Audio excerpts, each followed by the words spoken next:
What's up, everybody? It's your boy Season. So today, this is probably going to be the last in this vlog series, going through some of the places that I went in Japan, and very, very interesting. I've done a video on this place before, but I thought that it was worth doing its own separate video. Now, first, before I get into it, I want to kind of address a comment that happened in the last video where someone said that, and someone from another country, so not in the United States, but in Japan or abroad, said that I was doing these videos to exploit, or somehow that I was doing these videos for profit. I kind of chuckle at that because that's absolutely false. If I'm doing it for profit, I'm not doing it right because I haven't made anything. I do this purely for the love of the hobby. And so going through this place, I still believe that this place is the best Gundam shop that I have ever seen. I've been to a lot of Gundam shops, even stateside, a lot of hobby stores. And in Japan, I've been to quite a few, some that were way bigger than this. And to me, they don't compare to this place. This place is so good.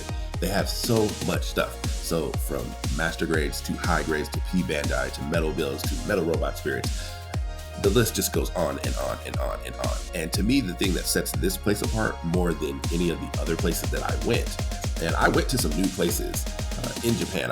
Every time that I go, I always try to hit a lot of different places that I haven't hit before. But to me, none of them had the atmosphere that this place has. Having the music playing in the background, having all the people that are just excited to be there is, I don't know, it's hard to really duplicate unless you've actually experienced it, and just the amount of stuff. And the thing is, this place is not that big.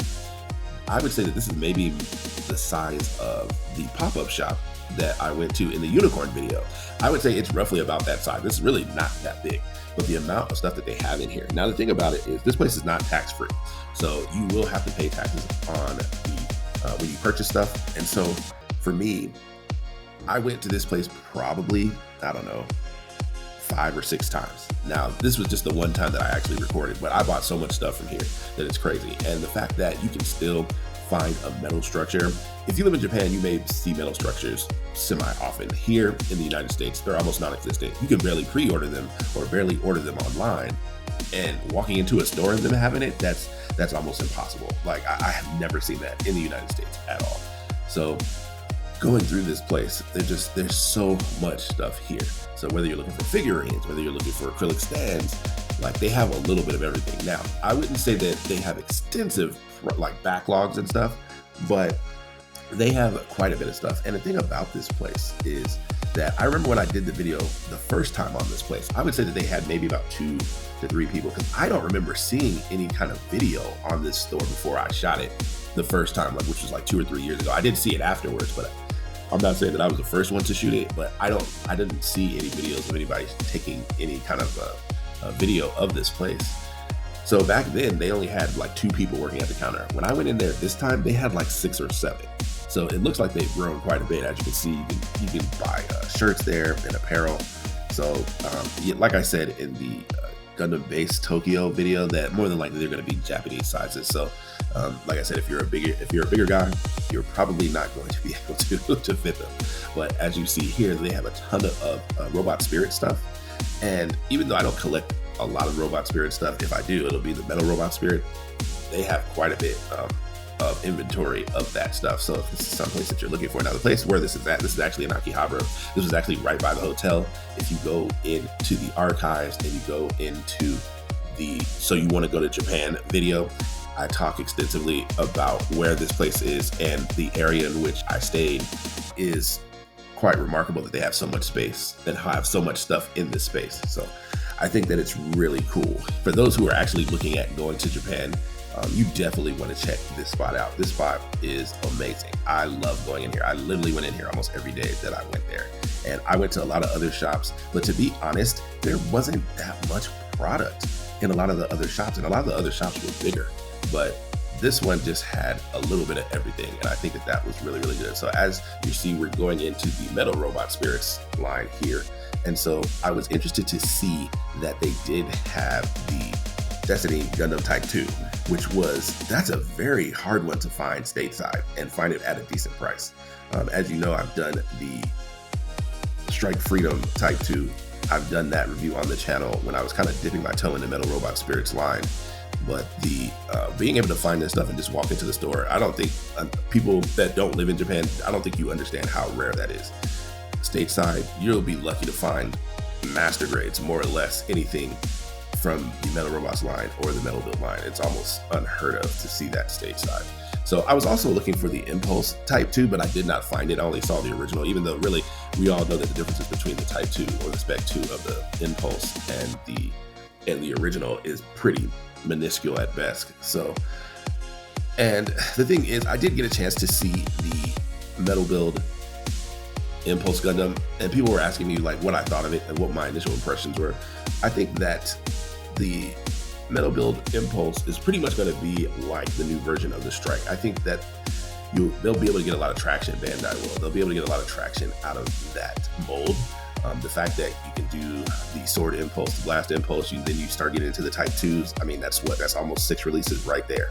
And that's just with recolors. Now we're getting into the Metal Build stuff. Now the thing about this one versus when I went to this place for the first time, I would say that they didn't have as many Metal Builds, but when I did go back later in the week, they got even more than what you're seeing right here. Because when's the last time you saw the Club Tamashi's blue frame? Like, you almost never see that, and that was never even made available in the States. The red frame and the blue frame were not made available. Those were like club exclusives, if I'm not mistaken. And then of course you have the metal structured Sazabi here, and I mean, good luck trying to get that home though. And I mean, it would cost you, but to see that just sitting there is kind of wild to me. And to me, this is probably the best place for metal builds. I went to Monrock, I went to all of those other places, and to me, they just did not have the stock that this place had. And so for me, if you are a metal build collector and you're looking for option sets, if you're looking for Tamashi Nations exclusives, if you're looking for any of those kind of things, to me, this is the one-stop shop. This is the place to go if you're looking for that stuff, because you'll be hard pressed. There is one other store that had a lot of metal builds that was in Radio Kaikon, but you are not allowed to film in there. And so I didn't take any video of that place. And it's right next to this one. I wouldn't say that they have as much as this place, but they have a lot as well. I mean, yeah, when is the last time you've seen a Metal Build Reborn just sitting on the shelf anywhere in the United States? You're just not going to see it. And then, of course, there were a couple of metal builds that I was looking for specifically. And of course, I'll get into that in another video because I think the Japanese haul is going to be the next video. And that's not really a part of this series, but I'm kind of just going to go over the things that I got in Japan when I was there, at least as far as it relates to the channel. So even though I consider this stock to be relatively low compared to the first time I went, like, this is still a lot of product here. So there you have the Estrella. I've always liked the Estrella, and I know it's the prototype to the Exia, but for whatever reason, I've always liked that one better. I don't know why. So, but as I said, there's not really much to say about this place, as I think that the visuals kind of speak for itself. And of course, in the description, I will put the address and the name of this shop, because I know a lot of people were asking me about that in the video that I did when I went here 2 years ago. So this time, I'll definitely make sure that all of that is in the description for those of you that are traveling to Japan. And oh yeah, the Death Scythe there. So this time they didn't have as many metal composites, and that's okay. I mean, they still had some of them though. So some of those hard to find ones, you have the unicorns, and really the only reason why I didn't get even more than the ones that I got was because I ran out of space. I mean, I had to buy new luggage again and it still wasn't enough. And so going here was very, very fun place to go. It's just a very fun place to go. And I've always enjoyed going here. And actually, I was actually here the week that the Hyper Mega Launcher was coming out in Japan, and I was able to get it. And it's wild. It's just another experience to go through. And then it's just sitting on the shelf, to where in America, we have to try so hard. We have to go through these stores. We have to, deal with scalpers. We have to do with all of that stuff to get that stuff. And even if you're dealing with the American P Bandai side, more than likely you're going to get it late, and it's going to cost you, especially now with the whole tariff situation that I'm not going to get into.